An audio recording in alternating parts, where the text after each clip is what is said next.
The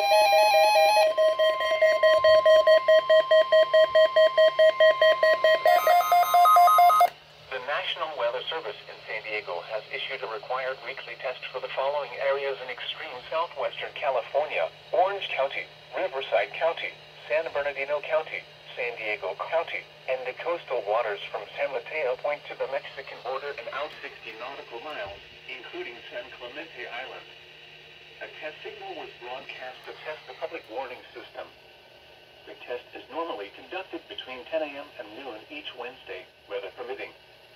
The signal was also used to test the activation and emergency readiness of the Skywar network of radio operators.